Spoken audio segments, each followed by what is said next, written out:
Seja bem-vindo a mais uma aula do canal Simplifica para você, ó.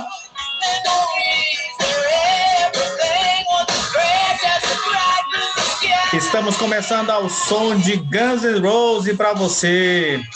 Eu sou Adilson Moreira, sociólogo e educador, aguardando um dia que o Brasil vai se tornar a grande potência do mundo. Curte o som.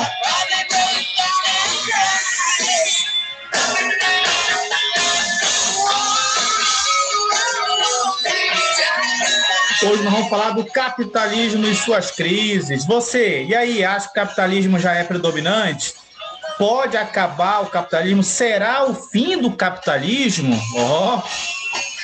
Vamos acompanhar hoje na aula do canal Simplifica para você. Meu nome é Adilson Moreira, seja bem-vindo a mais uma aula de sociologia para você. Essa análise especial ao som desse som metaleira, hein?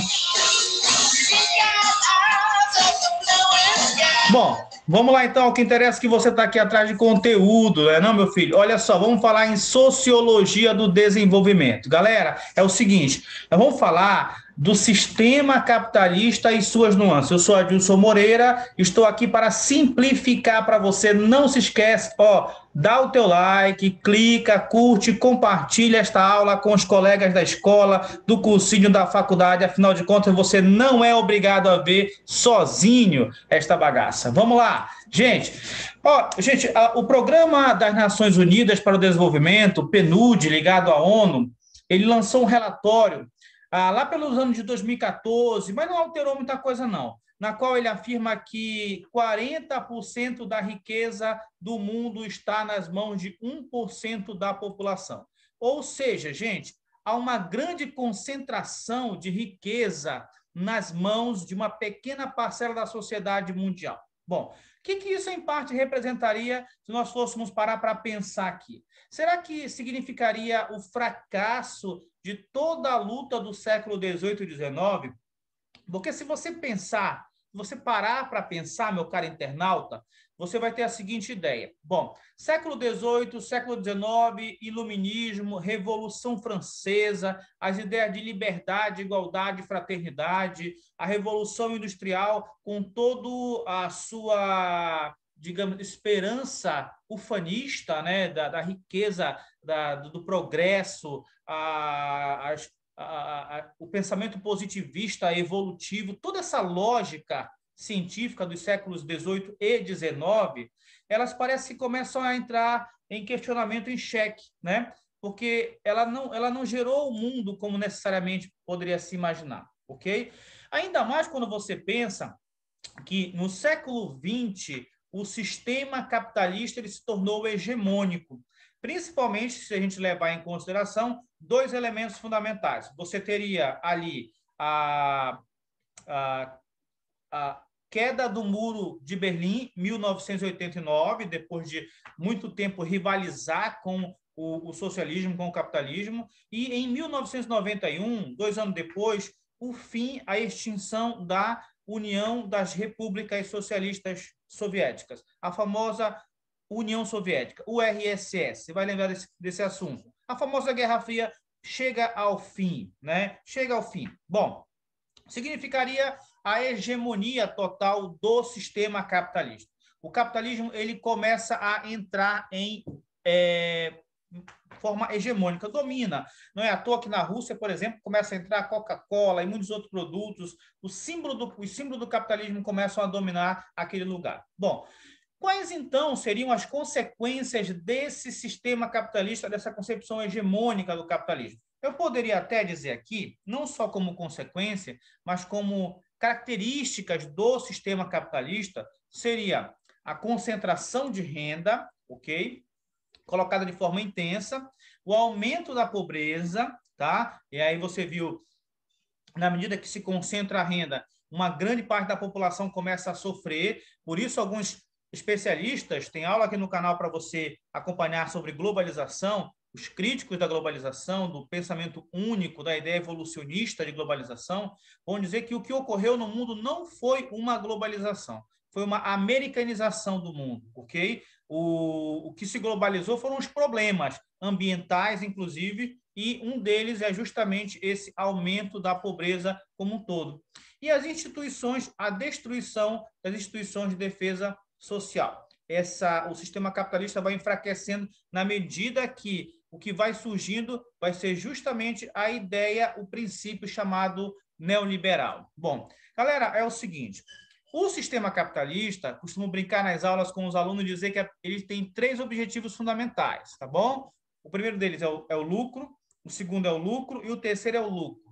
Se você esquecer um dos dois primeiros, coloca só o terceiro, que é o lucro. Beleza. Quando que o sistema capitalista considera que ele está em crise?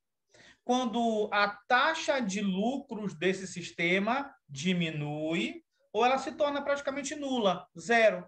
Não precisa nem se tornar negativa. Diminuiu os lucros, diminuiu os ganhos, então o sistema já começa a entrar em crise, colapso, acender as luzinhas vermelhas do capitalismo, justamente porque esse sistema vai entrar em crise. Um sistema que está basicamente voltado para esses aspectos. Bom, três características do sistema capitalista. O capitalismo é um modo de produção, é um sistema econômico baseado na propriedade privada, daí a burguesia, né, ser tão adepta desse modelo por conta dessa situação. Eu digo assim, não no sentido de não considerar a propriedade privada, mas pelo fato de que se coloca a propriedade privada acima da questão até da vida, né? Em muitos lugares. Então, propriedade privada, trabalho livre e assalariado, outro, é uma outra característica. Nós tivemos escravidão, servidão,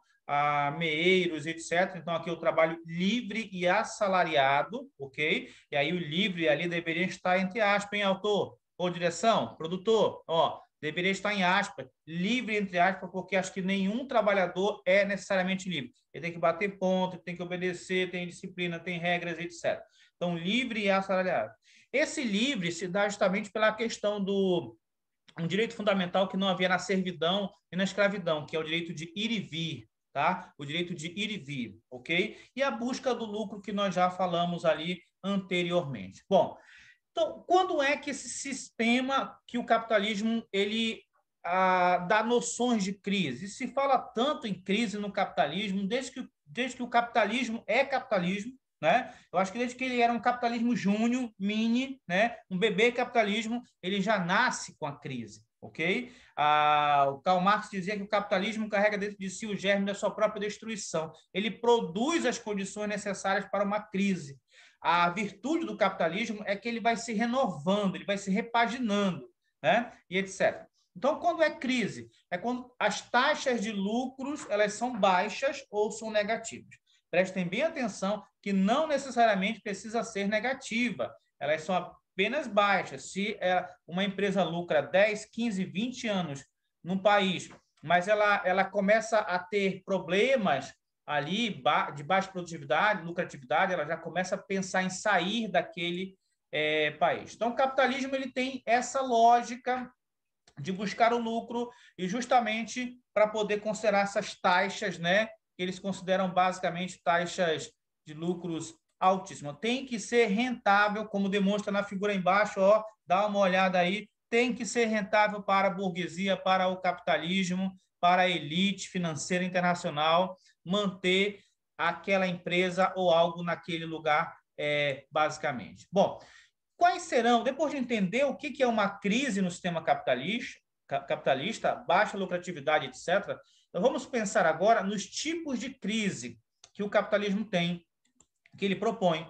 E aí eu queria colocar aqui, primeiro tipo de crise é a chamada crise de superprodução. Você lembra na história, meu caro aluno, meu caro internauta, vou chamar você de aluno, você que está aí me acompanhando pelas redes sociais, você lembra qual é o maior exemplo de crise de superprodução da história? Pois é, aconteceu nos Estados Unidos, 1929, chamado de Grande Depressão, tá bom?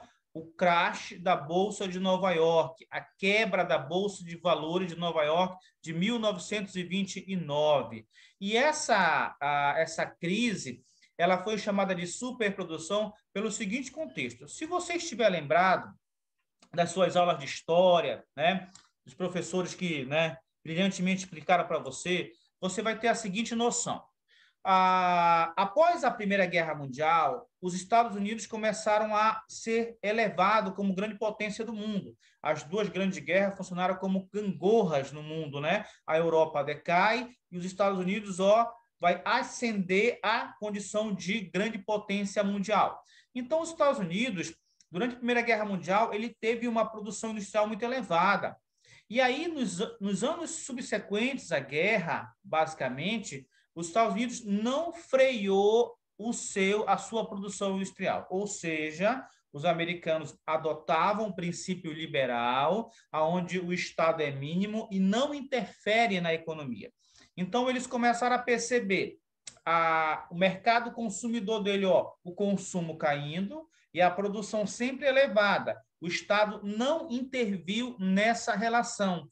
O Estado não equilibrou as forças, não adotou medidas para equilibrar as forças. Resultado, muita produção, queda nos preços, e isso foi despencando. Vai aparecer, inclusive, essa situação aí, né? Então, a crise de 29 foi uma crise de superprodução. Ela vai atingindo vários lugares, né? Decai o consumo, os bancos vão fechando e assim sucessivamente.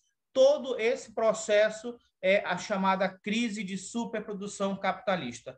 O capitalismo vai conviver inúmeras vezes com esse sistema. Eu acho até que a elite burguesa, acho não, tenho plena convicção, né? A elite burguesa, ela vai consentir que o Estado seja maior ou seja menor, de acordo com a necessidade dela, de acordo com aquilo que ela vai sentir no exato momento que ela vai estar vivendo. Então, aquele foi o primeiro tipo de crise. O segundo tipo de crise é a chamada especulação financeira. Essa especulação financeira, ela vai ter um ciclo, né? Que você pode identificar aqui, Primeiro, o capital financeiro é aquele das bolsas de valores, ações, trade, que é um termo comum agora, né? Fique rico, toda hora chega e-mail para mim. Fique rico, ganhe dinheiro, ações, XP investimento, primo rico. A internet está cheia dessas histórias. Te abre lá o YouTube, tá lá. Quer ganhar tantos milhões? Não perca a oportunidade. Que é essa lógica aí, né? Os investimentos em ações. Então, os caras vão investindo em ações, ou seja, o capital não é um capital produtivo. O que se entende por capital produtivo? É aquele no qual o indivíduo ele faz investimento, compra o terreno, constrói a fábrica, põe maquinário, contrata pessoas, ali tem matéria-prima, insumos, transporte, ele movimenta a economia, ele está justamente, né, investindo no chamado setor produtivo, capital produtivo real. O camarada quer ter altos lucros, então ele põe na bolsa de valores, especula, né? Essa é a ideia, especula. Amanhã as ações da Petrobras vão estar altíssimas e assim sucessivamente. Então, esse investimento em ações, ele retira investimento do capital produtivo. Então, isso já diminui, de uma certa forma, esse elemento. Ao retirar o investimento do capital produtivo, ele cria uma bolha especulativa, ok? Ou seja, os preços vão se inflando, e isso às vezes até ajudado por péssimos exemplos de donos de empresas que vão burlando seus livros contábeis, colocando que está em lucro e não está em lucro para atrair mais investidores, vender mais ações. Então, cria-se uma bolha de especulação, diminui a contratação, porque não há investimento no setor produtivo. Essa diminuição, provoca um aumento da pobreza, né? E assim sucessivamente. O mais curioso, me dê aqui um parênteses, meu caro aluno, e você pode colocar nos comentários se você concorda comigo ou não. Aí entra a história dos coaches motivacionais, aí entra a história da ideologia capitalista que diz, não, é você que é responsável pelo teu sucesso. Tem milhões de desempregados. Aí vem com aquele papo, aquela ladainha. Você é responsável pelo teu sucesso, você vai conseguir, você vai batalhar. Mas o sistema não te ajuda. O sistema enriquece alguns em detrimento de milhões. E esses milhões se sentem culpados. Eu não sou capaz, eu não me esforcei, e assim sucessivamente. Quando ocorre esse ciclo aí que você viu, de aumento da pobreza, de retirada do capital produtivo, vai ser aquilo que nós vamos chamar de recessão. É isso aqui, ok? E aí, nessas situações, as teorias radicais acabam crescendo. Está aí, ó, o socialismo como alternativa, né? Nesse elemento.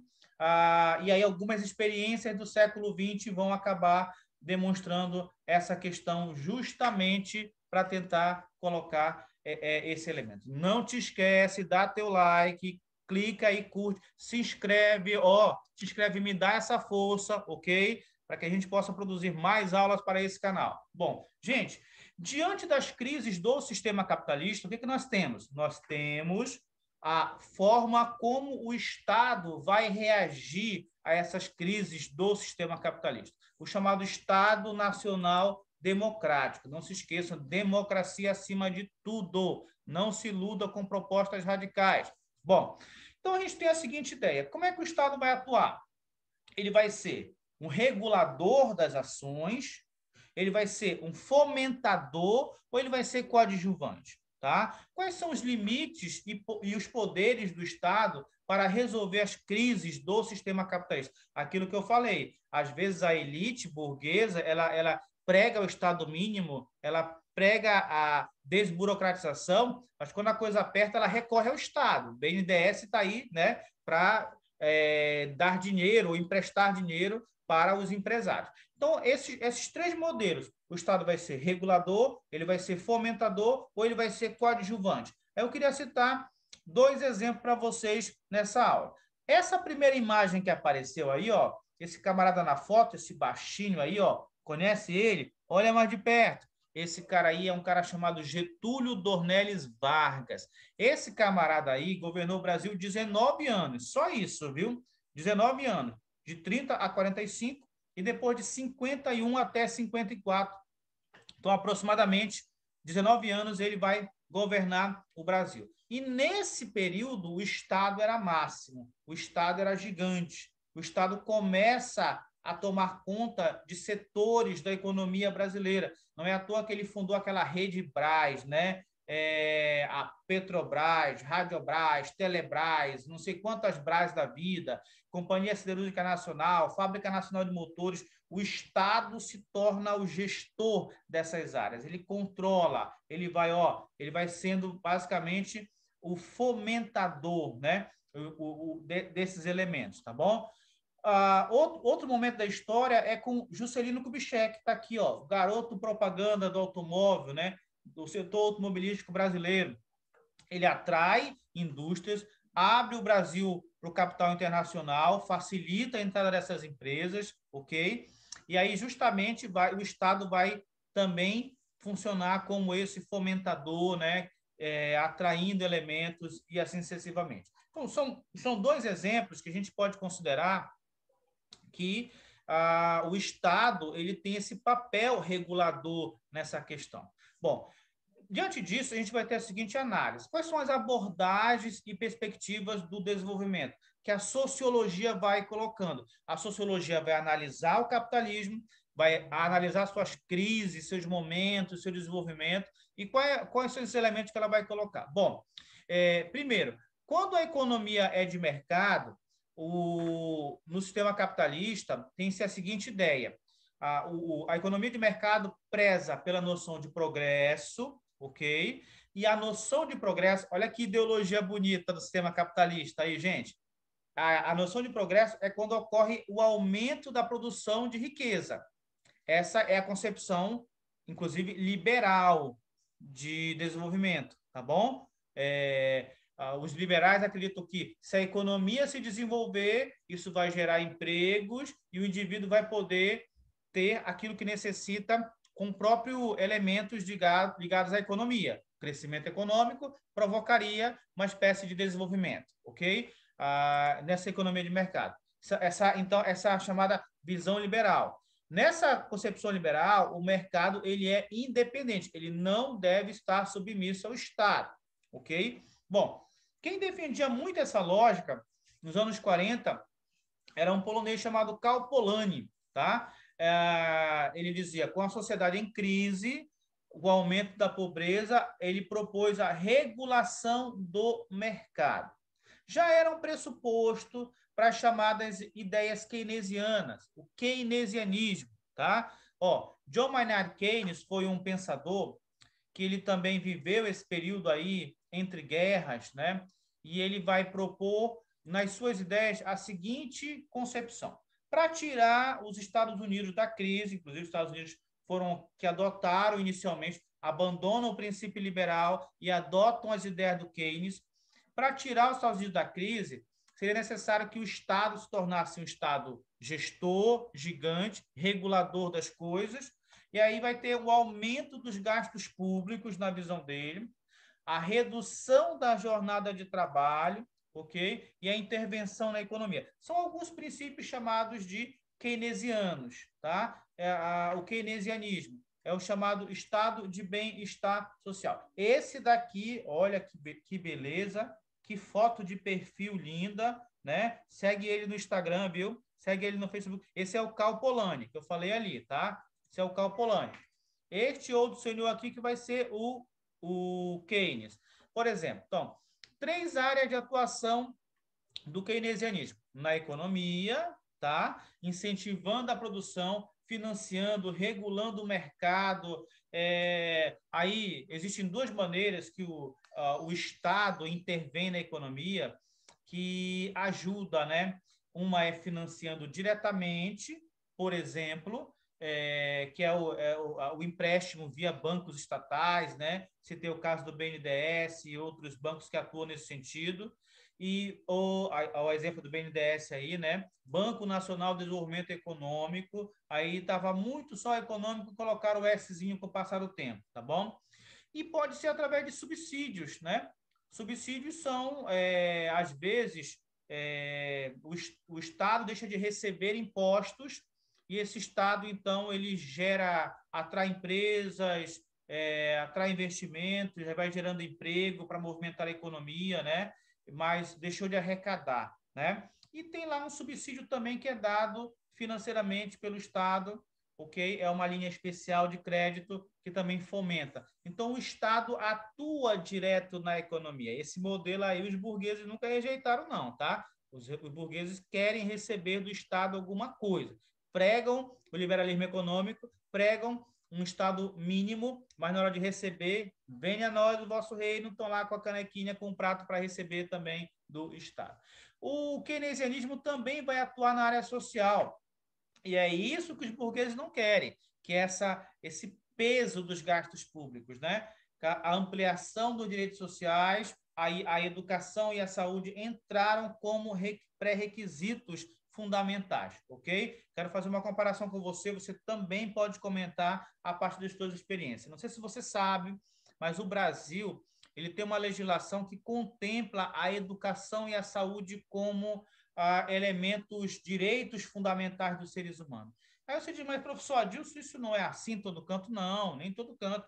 Existem lugares, inclusive o tão falado Tio Sam, né? O tão falado Estados Unidos, a terra da oportunidade. Lá não existe para todo mundo sistema público de saúde. Não há o direito. Se você não tiver como pagar, se você não tiver como, sabe, um plano de saúde, um financiamento, etc., né? O Obama até tentou fazer isso, mas aí já foi tirado. Os republicanos não gostam dessa lógica.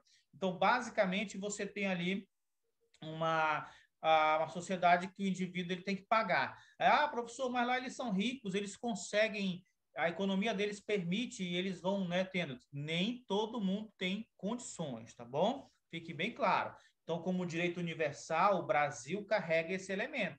Eu digo carrega porque tem alguns aí que querem quebrar e cortar essas coisas. Então, ampliação de direitos sociais, educação, saúde, habitação, olha aí, previdência, né? E etc. Você vê como o liberalismo ele vai quebrando, né? O neoliberalismo vai quebrando todos esses elementos, tá bom? E na administração, controle do Estado por meio de uma burocracia, tá? Que é a intervenção do Estado, que é a concepção do Estado. Aqui está o John Maynard Keynes, esse senhorzinho aqui, ó, esse tiozinho aqui, tá? Fica de olho nele, meu caro internauta, meu caro amigo. Não te esquece de dar teu like no vídeo, tá bom? Gente, uma concepção que a sociologia vai colocar diante dessa análise do Karl Polanyi, do John Maynard Keynes, é a chamada teoria estrutural funcionalista. E aí eu cito um autor, que é o Rostov. Ele vai dizer que o governo exerce um importante papel no desenvolvimento nacional, na concepção dele, está aqui o Rostov, né, para citá-lo. Aí vem as teorias do subdesenvolvimento. Nessa teoria, você vai ter indivíduos aqui como Raul Prebisch, né? Ele propôs a divisão do mundo em centro e periferia. Ele vai falar dessa relação toda. Vamos passar aqui por esses teóricos, tá bom? E aí a sociologia começa a estudar a desigualdade entre os países, né? Ela vai dizer que isso vai resultar do papel desempenhado por cada país na relação internacional. Tem um mapa da riqueza aí, do PIB, né, do mundo. Você tem países abaixo de 5 mil dólares, por exemplo, né? Dá uma olhada, entre 5 mil e 25 mil, entre 25 a 100 e mais de 100 mil dólares. Vê aonde estão concentrada a riqueza do mundo, tá bom? E essa desigualdade aí vai ser intensa. Em algum momento ela até, acho que em tempo de pandemia se intensificou mais ainda. Bom, diante dessa lógica, diante dessa análise sociológica, o mundo começou a pensar a América Latina a partir do seu próprio contexto, ou seja, não tem uma cartilha pronta para a América Latina. Não há de se pensar no modelo europeu, no modelo norte-americano para ser adotada na América Latina. É necessário pensar a América Latina como tendo um contexto próprio, né? Seu contexto histórico próprio, ou seja, rejeitar modelos importados sem relação com a história de cada país, que foi justamente o que aconteceu aqui, né? Em 1989, eles realizaram ali o chamado Consenso de Washington, e aí vieram com uma cartilha neoliberal, ó, fazendo imposições aos países da América Latina para adotar medidas justamente para quê? Pagar a dívida externa, atrair investimentos, né? São elementos que eles vão colocar. Bom, e outra coisa que se percebe aqui é a forte atuação do Estado na industrialização, como é o caso do Brasil, do Chile, né, e etc. E aí esse processo de abertura aos investimentos estrangeiros. Já mostramos ali o JK nesse princípio e nessa lógica que ele foi criando, tá bom?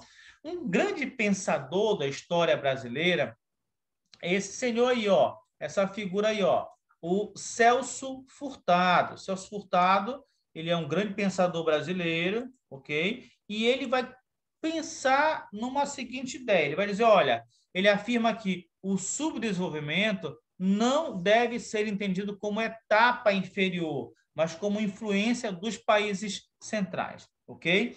Durante muito tempo se pensou a ideia de um subdesenvolvimento a partir da ideia da não industrialização, do não desenvolvimento.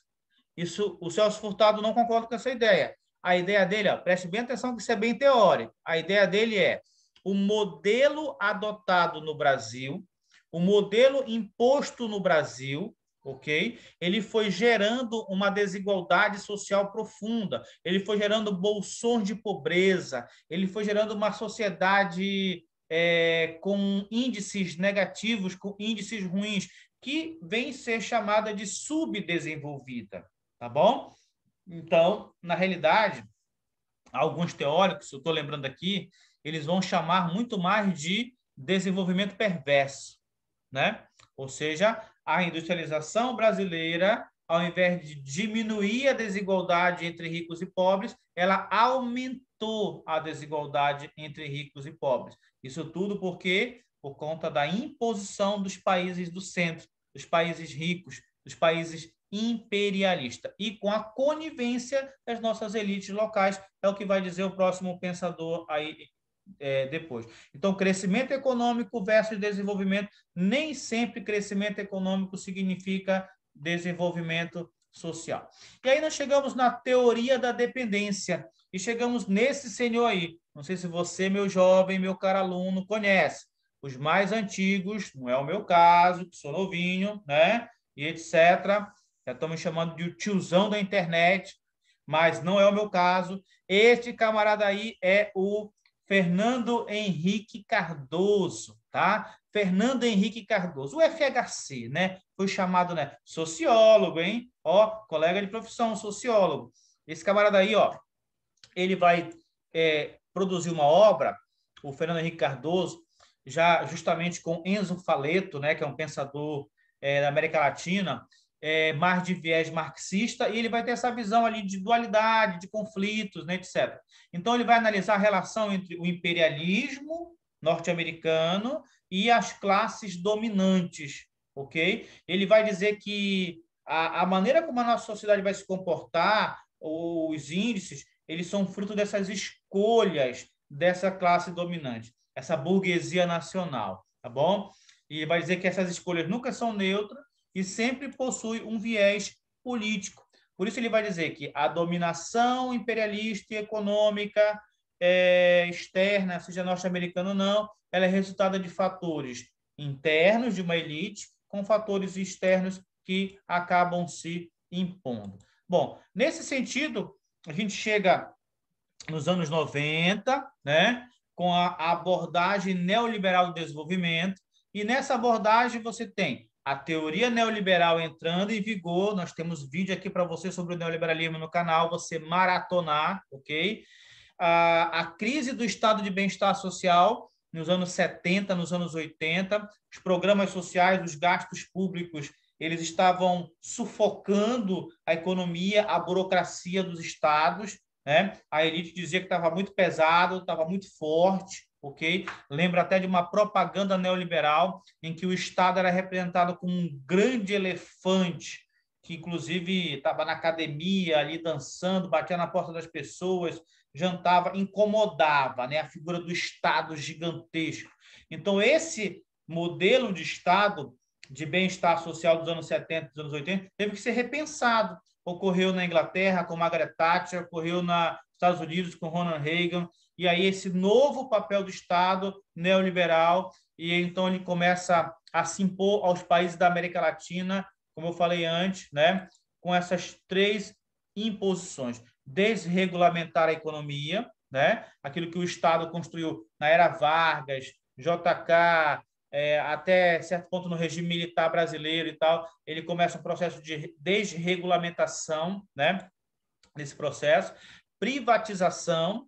As privatizações vão acontecer, setores estratégicos da economia brasileira vão sendo privatizados, ou seja, entregues ao capital privado, entregues mesmo, a preço de banana. Olha o caso da Vale do Rio Doce. Ela precisava, hoje chamada Companhia Vale, ela precisava de uma boa gestão. Infelizmente, o Estado não consegue fazer isso, tá bom? E a abertura econômica, justamente para poder ter esses elementos. Então, gente, são alguns aspectos ligados à chamada abordagem, né? São as teorias do sistema capitalista como um todo, tá bom? Eu espero ter ajudado você nesse vídeo. Ó, clica, curte, compartilha. Não se esquece de se inscrever no canal, nesse botãozinho vermelho que está embaixo, ok? E até o próximo vídeo, se Deus quiser. Até mais, galera. Fica com Deus e até a próxima.